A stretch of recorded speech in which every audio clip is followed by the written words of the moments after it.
Well, hello, listeners of Channel 88.1 FM, KFHC Ponca Sioux City and KOIA Storm Lake. We're also known as Siouxland Catholic Radio.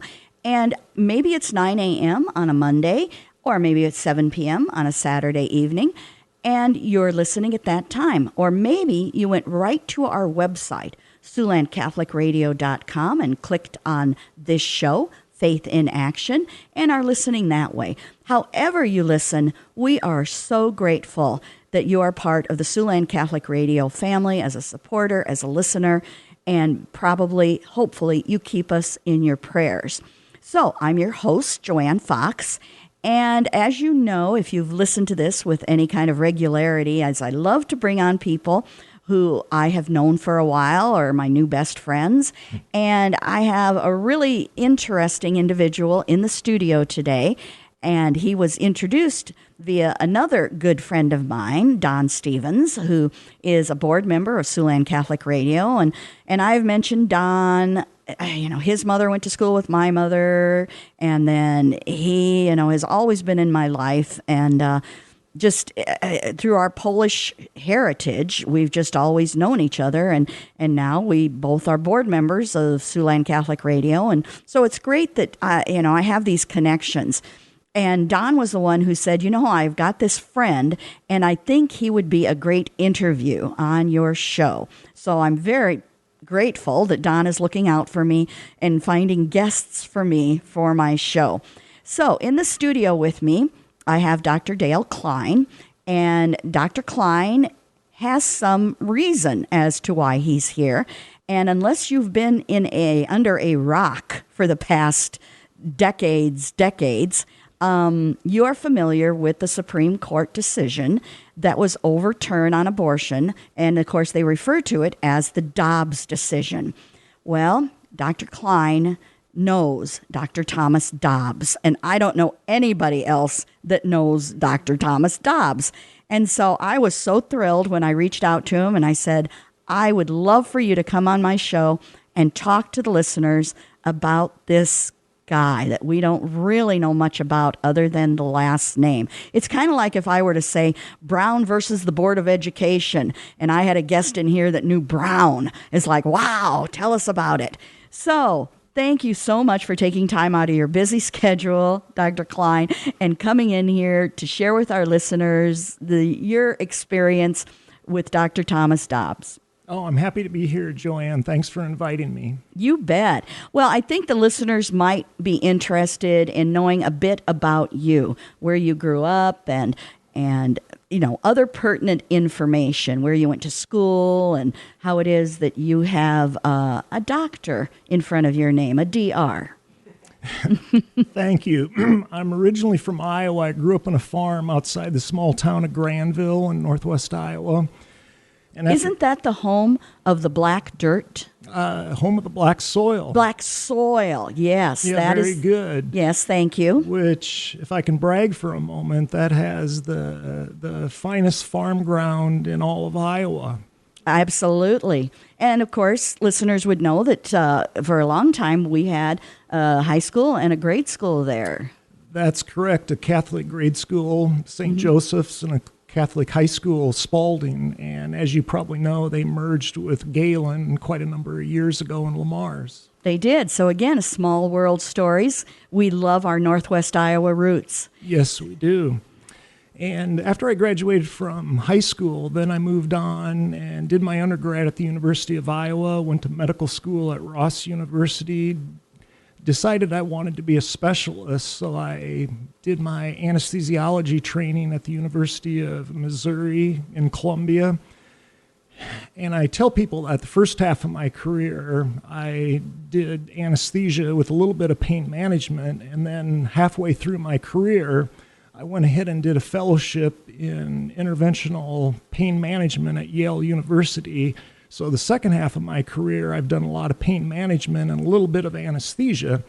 And now at 60 years old, I consider myself semi-retired. I still work enough each year to keep my skills current in both anesthesia and pain management. But it gives me a lot of time to do things such as be with you this afternoon. Perfect. And listeners, again, know that I am a University of Missouri, Columbia graduate. That's where I have my Bachelor of Journalism degree. Go Tigers. So we have chatted, in other than being on the air right now, listeners, Dr. Klein and I have chatted about just, things in general. How is it that it never came up that we are both Tigers? I don't know. I was surprised when you just said that. I was stunned when you said it, because who knew? And this, again, it is, listeners, the Holy Spirit working in mysterious ways to bring the two of us together. We will spare you singing the Missouri fight song today, which I can do, which when I watch football games, the kids get really annoyed with me because I do break into the song, and they say, we don't need that, Mom. Anyway, I digress. I always think it's fascinating because, like myself, I kind of gravitated toward the field of journalism. When you were looking at a career in healthcare, what kind of said, I think I'm interested in anesthesiology rather than maybe neurology or gastroenterology or general practitioner or OBGYN? What was it about anesthesiology that you said, I think this might be a good fit for me? Well, to back up even a little further, I think what got me interested in medicine was growing up on the farm. We had animals, hogs, cattle, and occasionally my dad, even though he took care of a lot of that himself, every once in a while he'd need to have a veterinarian come out to do something specific beyond his capability. And I thought it was really neat watching these vets deal with the animals. And I think that was the early impetus to get me interested in going down a track in medicine. And then as far as why I chose anesthesia over lots of other options, when I was a third-year medical student, I did a rotation in anesthesia, and I really liked the environment in the operating room. It was exciting to me to be there, watch the surgeries, and I really felt like that would be a good fit for me. And to go along with that, I didn't care so much for spending all day when I did my rotations with other rotations where you sat down in a chair and you didn't have much activity. Whereas an anesthesiologist, we get to do a lot of procedures, and sometimes there's moments where it can be quite intense. And I enjoy every once in a while, not as much now as I'm older than I used to when I was younger, but those moments of high intensity are appealing to me also. So everything considered, I felt like anesthesia overall, everything considered, was the best fit for me. And I have no regrets whatsoever that I chose that track. That's great. But I'm curious as to why you didn't want to be a veterinarian then. Because here comes, you're on the farm, and here comes a veterinarian, and you seem to be impressed, and yet the animals just didn't sound like they'd be a good fit for you. Well, I tell you, one of the great things I think about being a veterinarian would be that your patients don't lip off to you. No, they never do. They may bite you. Yeah, that's true. But so it was more interesting than to be with human beings, then, it sounds like. Like I said, I have no regrets whatsoever. Happy that I chose my profession. I've been very pleased overall. There's been a lot of high points. I'm really pleased that I decided to do that. Very good. So I guess, the reason I have you on is to talk about Dr. Thomas Dobbs. And I'm so curious as to how you might have crossed paths with him as, this remarkable individual, and how it is his name came up. But let's go to how you encountered him. Yeah, I'll be happy to cover that. I first met him quite a number of years ago. He and I were both at a medical conference in Mississippi. At that time, I lived in Mississippi, and he and I both gave a talk at that medical conference, and we sat at the same table together, and I got to chat with him a little bit. And after he gave his PowerPoint presentation, which was very good, after he came back to the table, I said to him, "Tom, would you mind if I could have one of those slides off of your PowerPoint presentation? And he said, Dale, he goes, I can do better than that. He said, I'll email you my entire PowerPoint presentation. That's generous. So, yeah, I thought so too. So after the meeting, sure enough, he sent me an email with his entire PowerPoint presentation that he gave that day. So that was my initial encounter with Dr. Dobbs. What was the PowerPoint presentation on? As I recall, he gave a talk about the opioid epidemic, specific to the state of Mississippi. Okay, and of course that resonates with our listeners. Yeah, and at that same time, I was working on a PowerPoint presentation about opioids, so I was very interested in what he was saying that day. And as a little background, Dr. Dobbs, first of all, is a very nice guy. If you'd bump into him on the sidewalk, you could have a nice conversation with him. He's not pretentious, just a down-to-earth, nice kind of guy. In addition to that, he's a very intelligent guy. He did his medical training at the University of Alabama, did an internal medicine residency, also studied epidemiology and did a fellowship in infectious disease. Wow. And when I was in Mississippi, it was during the peak of the COVID. Okay. And at that time, Dr. Dobbs did, for a while, daily news media interviews. And he really became the face of the COVID pandemic in the state of Mississippi. And I commend him because, in my opinion, he did a fantastic job. Because he's a common sense kind of guy, and he based his decisions and recommendation on what the medical literature said and what common sense dictates. Now, as we all know, eventually COVID became a political issue, so it became difficult for him to still maintain doing that.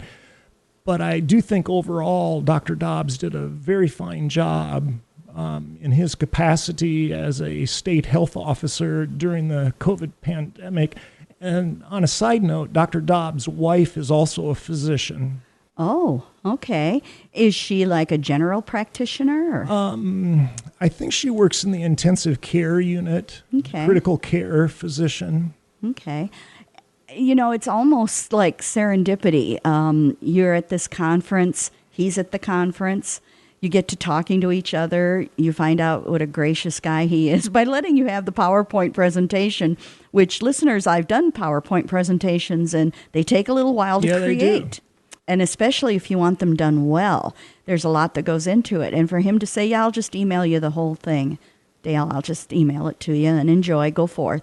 It really speaks volumes of him. Yeah, that's the type of person he is. I think he's motivated to help people, and he, for a number of years, was with the state of Mississippi in their health department, and that kind of leads us in now to the Dobbs case, how his name got tied into this, because in 2018, Dr. Dobbs was appointed by Governor Bryant of Mississippi to be the health officer for the entire state of Mississippi.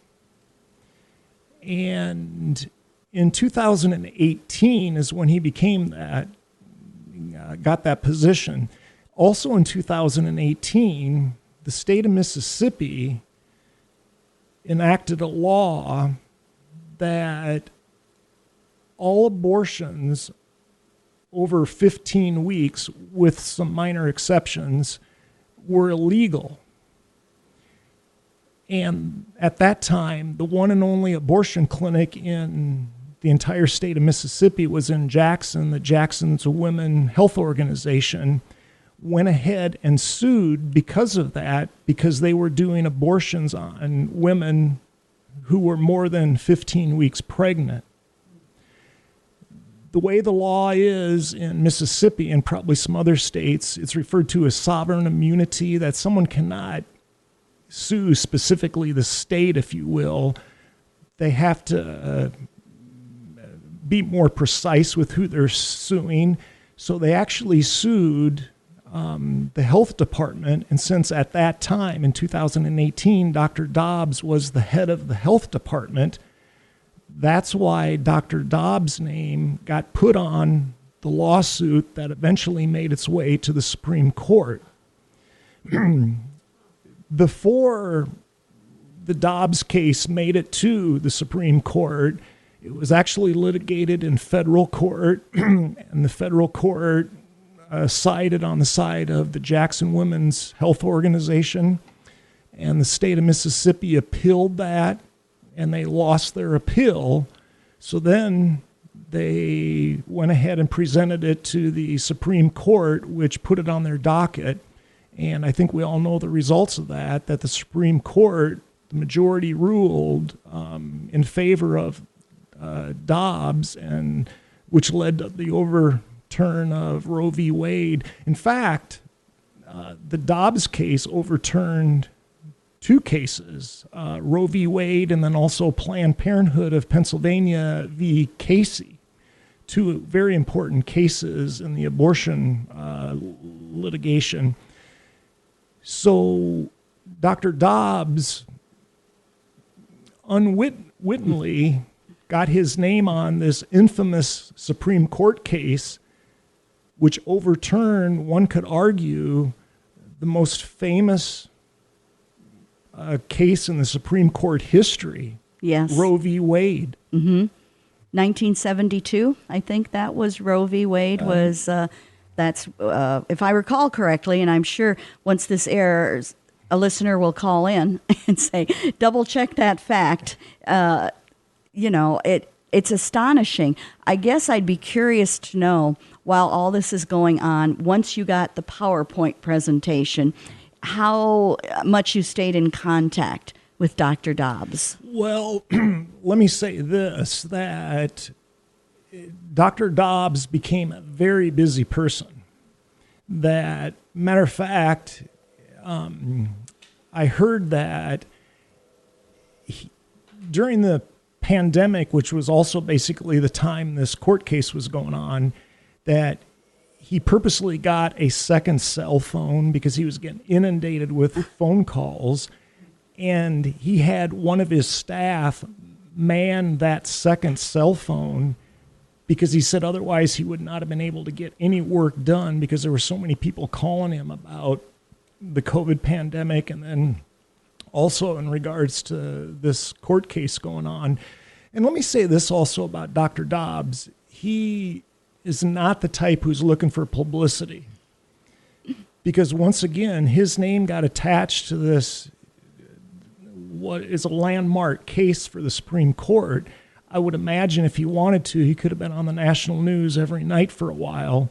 And I don't know if I ever did see him on the national news, because I think he, and I don't want to put words in his mouth, but I feel like he was not looking to get his name out there and his face out there and trying to monetize this for himself. I think he just wanted to do what was best for the citizens or residents of the state of Mississippi. And I do think quite highly of Dr. Dobbs.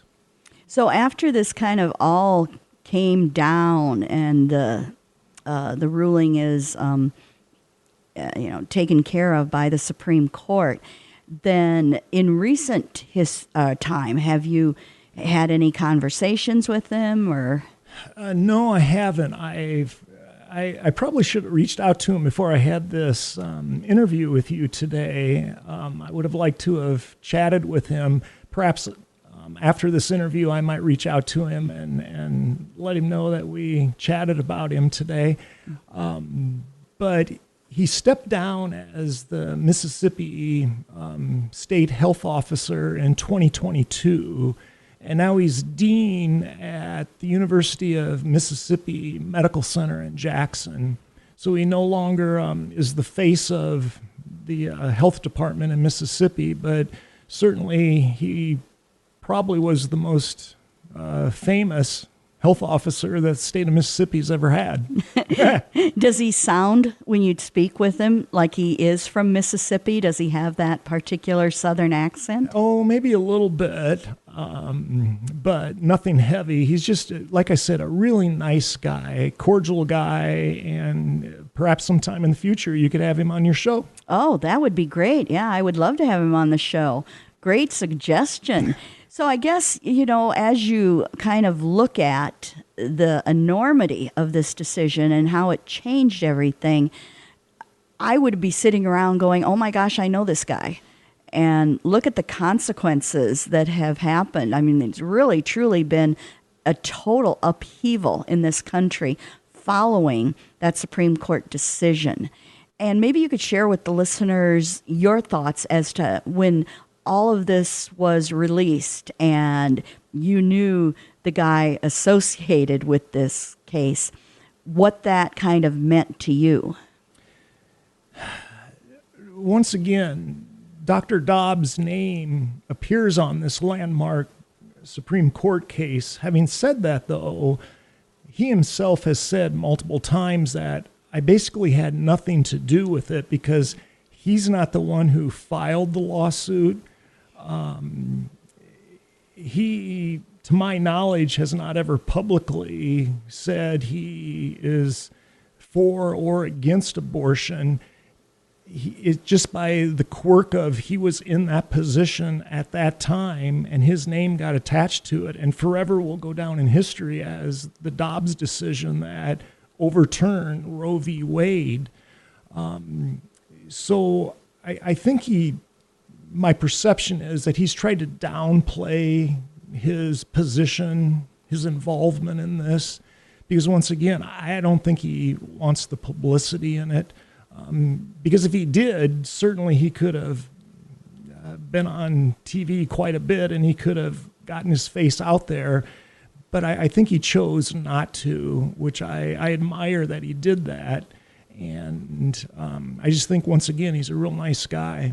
Yeah, and that would make sense that, he would not want that kind of level of publicity because, quite honestly, it would have been substantial. Like you said, every media outlet, television, social media, newspapers, radio, it's a 24-hour news cycle now, and they're trying to think of ways to feed the beast. And he would have been, first and foremost, since his name is associated with the case, to be reached out to be interviewed. Yeah, exactly. And I agree with you wholeheartedly that this is a major moment in our country's history because if you look back at Roe v. Wade, which, if I'm not mistaken, if your listeners, I might beat them so they don't have to call in. I think it was 1973, if I'm not mistaken. It was, because while we were sitting here and I thought 72, and my Cracker Jack executive producer, Ann Reed, quickly Googled it, wrote 1973 and shoved it at a sticky note at me. So, okay. Yes, listeners, every once in a while I make a mistake. I know it's hard to imagine, but I was only off 1 year. So yeah, I've got to get, of course, what is that? That's good in hand grenades and being that close. Hand grenades and horseshoes, I think my dad used to say. Yeah. So, yeah, you're right. 73 was and that. 73, and you were only a couple years old when that happened anyhow, yes, right? I was just darn near out of diapers, I think. And again, the listeners know how old I am, or they can go to Facebook and they can see how old I am, since that's where my life's an open book. But, yeah, I would totally agree with you 1,000%. The most unbelievable, outside, I did reference Brown versus Board of Education, which changed the whole education system in this country. Of course, that had to do with segregation.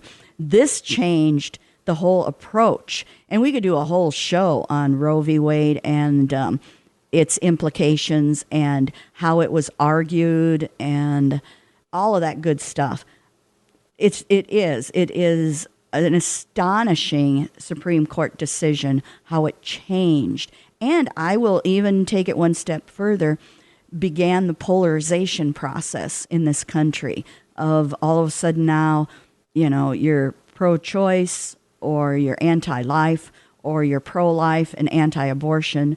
The what would you call it, the terms that started to surface as to what your views on abortion were sometimes as polarizing as any kind of defamatory comments on your beliefs. Yeah, I tend to agree with you, and there's a lot that could be said about this. Maybe a good starting point is I did a little research before I came here today and looked up, since Roe v. Wade went into effect in 1973, there's been, as you know, tens of millions of abortions done in this country, well over 50 million. One figure I saw was approximately 60 million.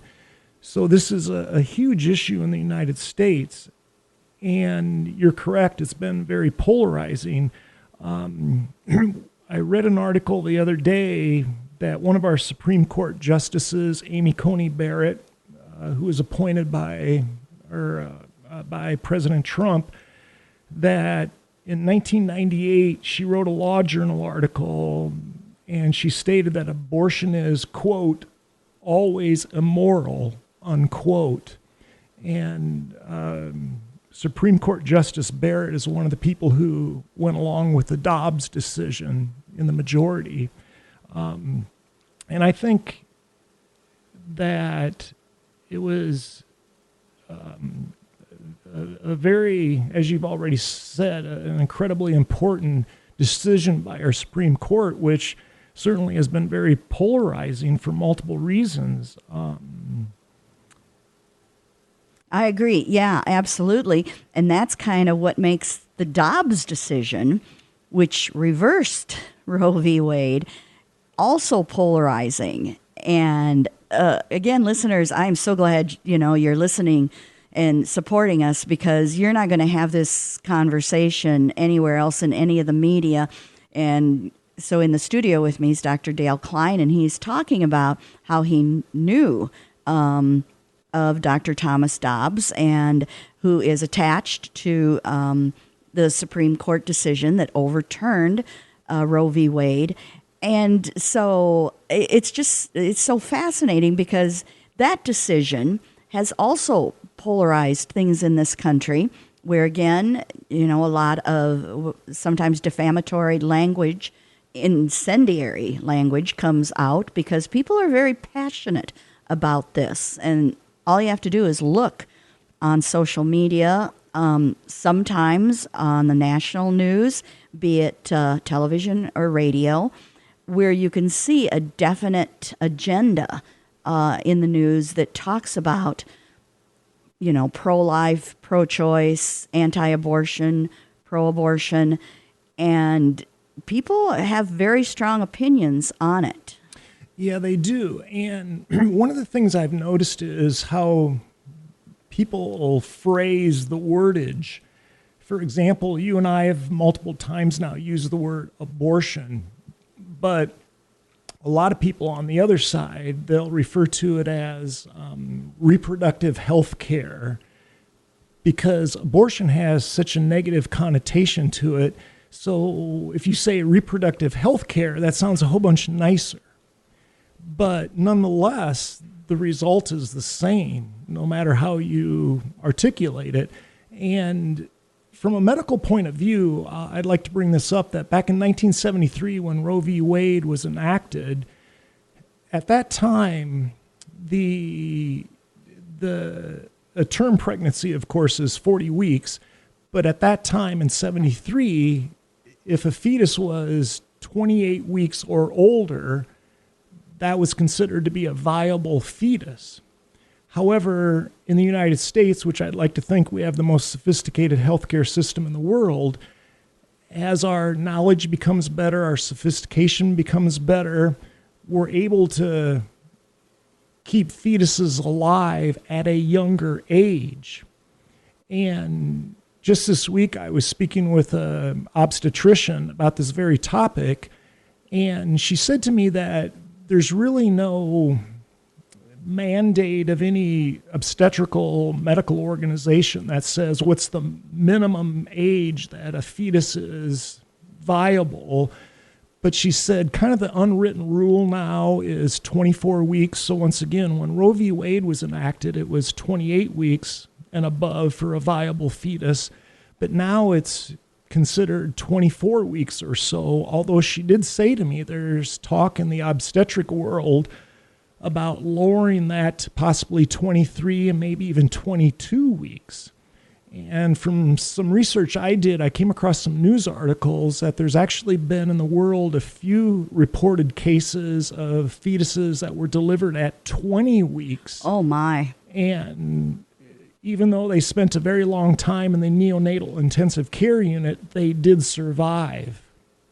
And everybody has their own opinion about social media and Facebook. And I will say one of the things I do follow some life issues, social media posts. And I'm always tickled when they show a 22-week-old fetus and it's all hooked up to the stuff in the neonatal intensive care unit. And then they show the picture of this 1-year-old sitting on a mom's lap and that they are fine. And to me, that kind of says it all. I'm just going to digress a bit. I was listening to one of the shows on Catholic radio, and they were talking about pro-life and abortion and when life begins, which for those of us who are Catholic, we believe life begins at conception. And this individual, and of course now I cannot remember who it was very emphatic that the science agrees that life begins at conception. And why all of a sudden that has been disputed over the years, especially with Roe v. Wade, which probably had the most brilliant marketing imaginable, which is a woman's right to choose. And a lot of my friends, and not a lot of them, but some of my acquaintances will bring that up about how important it is for a woman to be able to choose what she's doing with her body. And of course, I try not to get into that kind of argument because I believe so strongly one way, and unfortunately they believe very strongly the other way. And if I want to keep any kind of relationship with them, then we just don't talk about that. Understood. Well, I'm happy you brought that up. Let me elaborate off of that. That even though it's considered 24 weeks and above is viable, although they're considering 23, 22, and maybe even some case reports of fetuses at 20 weeks, and I speak with my pain management physician hat on now when I say the following is, when the Dobbs case was presented to the Supreme Court, once again, they wanted to make it that more than 15 weeks gestational age and above would be illegal. And one of the arguments they made was that even at 15 weeks, if a fetus is not viable, at 15 weeks, a fetus can detect and respond to pain. I think I had read that somewhere as well. And as a pain management physician, there is some research that suggests that a fetus as young as 10 weeks can detect and respond to pain. So the two ways that they do abortions now in the United States are medication abortion or uterine aspiration. So if a fetus is at, say, 16 weeks and they do a uterine aspiration and go in there, that fetus potentially could feel discomfort/pain from that procedure. And I think that's an issue that a lot of people don't consider, is that it may be very true that at 15, 16 weeks or so, that fetus is not viable outside the mother's womb, but that fetus could still feel pain. I think the other thing, and again, like saying, I'm pretty sure that Roe v. Wade was 1972, and I was not right, and I'm not a medical professional, But if I remember correctly, fetal heartbeat can be detected at 12 weeks. Well, let me comment on that. The fetus's heart begins development about 3 weeks or so. And if an ultrasound is done at, say, 4 weeks, you can actually kind of see somewhat of a pumping action. Now, even though there's cardiac activity at a few weeks, it's not organized cardiac activity. The heart is not pumping enough to efficiently push blood around the fetus's body. However, you can start seeing that at just a few weeks. And then as far as when a mother can actually hear the heartbeat, that may be more like 12 weeks or so.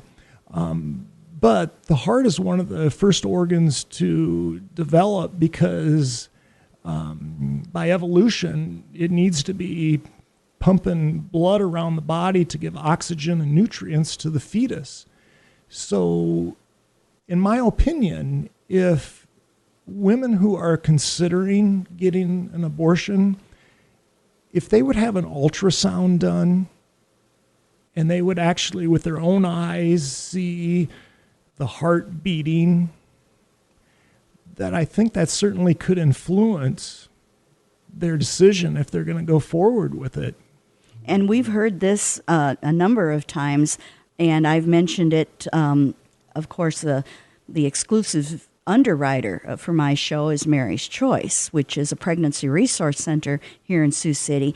And they have turned around women who have had ultrasounds at Mary's Choice. God bless the Knights of Columbus for providing ultrasound machines. And they have had women change their hearts about whether or not to keep a baby based on the fact that they see the ultrasound and they see that it looks like a baby. And I think that's a great thing you brought up a little earlier. Every once in a while, listeners know I like to backpedal a tad. But our knowledge of what a fetus looks like has changed so dramatically because we are able to do ultrasounds and we see, that was the old argument in the good old days, oh, it's just a clump of cells. And now we know through the ability of ultrasound to see that it darn near looks like a baby. And then it does show every once in a while the activity. Sometimes the baby is moving. Sometimes you can see some other stuff. So the science has accelerated our understanding of fetal development so dramatically that I think a lot of the individuals who perhaps were initially on the woman's right to choose because it's just a clump of cells may have come over to our side and said, but it's not that, because I now can see via an ultrasound, or I can read something in a pamphlet that says that I'm mistaken. Yeah, you're right. And it's probably a good time to bring up that, correct me if I'm wrong, the Catholic Church's stance on this is still life begins at conception. Absolutely. And I think as our medical knowledge becomes more sophisticated, I was reading an article the other day that said maybe possibly in the future it could happen that after conception, immediately after conception, if something happens to the mother, for example, she dies in a car accident, maybe we can have some type of artificial womb to keep that fetus alive. So currently, 24 weeks gestation seems to be the unwritten viability cutoff line, but maybe in the coming decades, perhaps even years, that's going to lower a lot. And fetuses that are only within a few weeks old might be viable. We might have the technology to keep them alive, and that could really change this story we're talking about even more. It absolutely could. I think that's a great point you bring up, Dr. Klein. And the other thing that I think everybody notices that's going on right now is following the Dobbs decision is that there's a lot of activity at our legislatures trying to determine how to best perhaps change that decision. And we can see it, the state of Arizona, recently looked at their abortion laws, and there's other states that are looking at that. And, again, it's very hard to predict. We are just lay people. We don't know. But it's clearly, again, it is a part of our culture in our society right now, is determining life and when it begins and what are our responsibilities toward ensuring that human life continues. Yeah, you bring up the word culture, and I think we live in what I refer to as a throwaway culture, that it seems like nowadays people, if something's inconvenient in your life, you just get rid of it. Or something as simple as, I've had that couch for 5 years, I'm tired of the upholstery, I'm going to throw that away and get a new couch. And it seems to be this throwaway kind of culture that has led us to this mentality that it's okay to commit a crime. And I'll have this thought experiment for you, that if you think about this, say there's a woman who's 10 weeks pregnant, and if a guy purposely puts an abortion pill in her drink and she drinks it and then has a spontaneous abortion, I think many people would believe, well, that was murder because he purposely put that in her drink. And now there's a dead fetus. Mm-hmm. However, from the other side of the fence, if that female who's 10 weeks pregnant decides she doesn't want this pregnancy anymore, she can purposely put that abortion pill in her drink and it kills the fetus. But people seem to think that's legal. And I think people should have a hard time justifying that. I agree with you 1,000%. And that was often an conversation I would have with friends when they started the whole, of course, this was during COVID, where you could go into a clinic and the doctor who is looking at you via a television screen, you say, well, I'd like to terminate this pregnancy. And after he hears your reasons, then he goes, okay, and then you press the button and the drawer opens and there's the abortion pill and you take it and you expel the fetus. And I kept telling people who said, gee, that seems kind of more humane than going in and having a DNC. And I go, I think that's the worst approach to healthcare I've ever heard, because what happens when the woman goes home and begins bleeding and she doesn't know what's the matter? And I use this example of when I used to take my boys to my babysitters. The woman across the street from her had a miscarriage, and she was very young and she didn't know what was going on.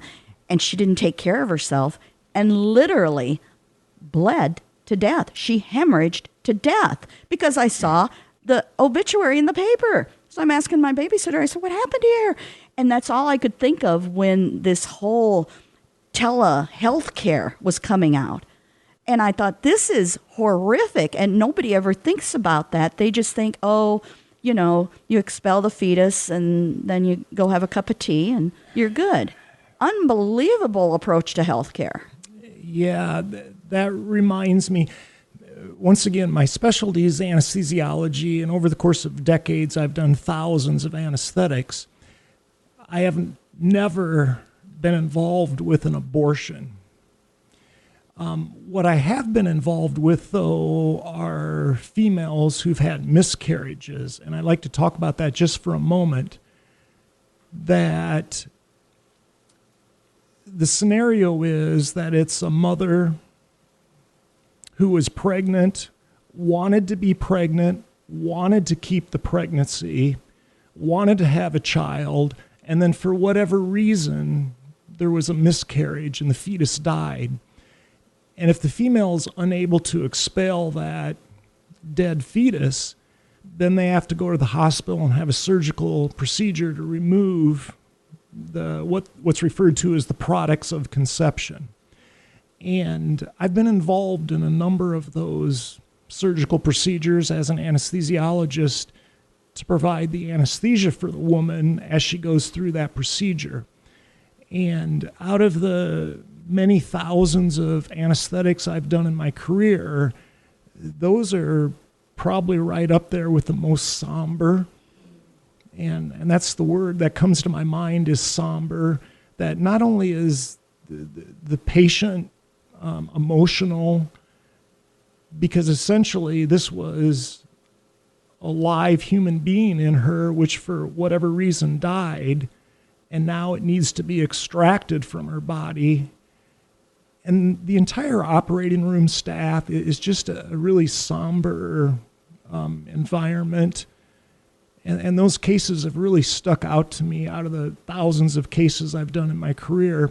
And the reason I bring this up is that I would think for someone to go through an abortion where they're the ones who decided to terminate this pregnancy, that would be just a tremendous psychological and emotional toll on that person. Yes, I would agree with you. Yeah, absolutely. Having had a miscarriage myself, and yes, I went to the hospital, and I was only, I think, not quite 4 months along. So I'm going to put myself at about 12 to 13 weeks. And I was not expelling the placenta and everything. And the doctor thought he had pretty much gotten everything out of there. And the nurse became a little concerned that I was still bleeding. Called the doctor. He called my husband and said, we don't know what's going on here, but we need to take Joanne back in. And Dean was convinced that I was going to die. And I may well have hemorrhaged like that woman who was next door to my babysitter. And I remember the nurse, and I'll try not to get emotional. She said, I knew the baby was out already, but she said, I just decided to baptize the whatever was left in there. And I thought, I don't know who you are. I never got her name because we were in the operating room. But I thought, that is probably the kindest most thoughtful thing I ever heard in my life. Now, of course, then after the second DNC, then it was like, okay, now things are okay. But I would agree with you, just from what she said, that I do believe that is exactly the tenor in an operating room when that's going on. And so that's why it's almost ironic to hear then individuals talk about terminating a pregnancy with such, with an unemotional approach. Well, I think it goes back to the way they describe it as reproductive health care.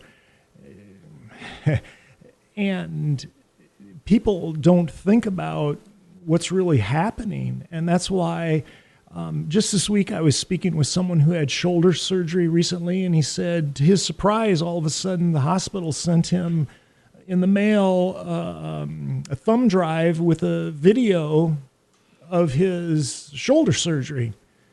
And he said to me that, maybe, and he goes, he enjoyed looking at it. He said, I really didn't understand, with inside my shoulder joint, what I was looking at, but he said it was rather interesting.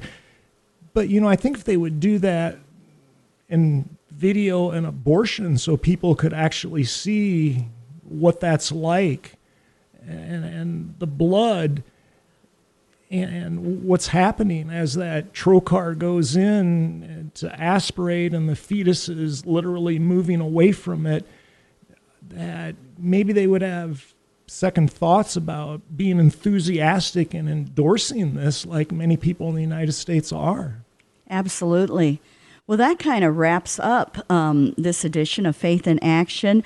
I will be forever grateful that Dr. Dale Klein took time out of his busy schedule to come in and share his experience with Dr. Thomas Dobbs, who, of course, was part of the case that overturned Roe v. Wade. it has been absolutely and very educational for me, and hopefully for you listeners as well. Again, Dale, thank you so very much for sharing your insights with our listeners and supporters. Oh, it's my pleasure. Once again, thanks for having me today. You bet. So, listeners, again, Faith in Action is brought to you by Mary's Choice, a Sioux City Pregnancy Resource Center. And if you tuned in late or you would like to listen to this again, all the previous Faith in Action shows can be found at SiouxlandCatholicRadio.com. We are on Spotify. We are on a number of other podcasting platforms, and that's all due to the generosity of Mary's Choice, who is the exclusive underwriter for this show. So, again, on behalf of myself, Joanne Fox, the host of this show, and my executive producer, Ann Reed, I want to remind you that a faithful reaction is good, but faith in action is so much better. Thanks for listening, and God bless.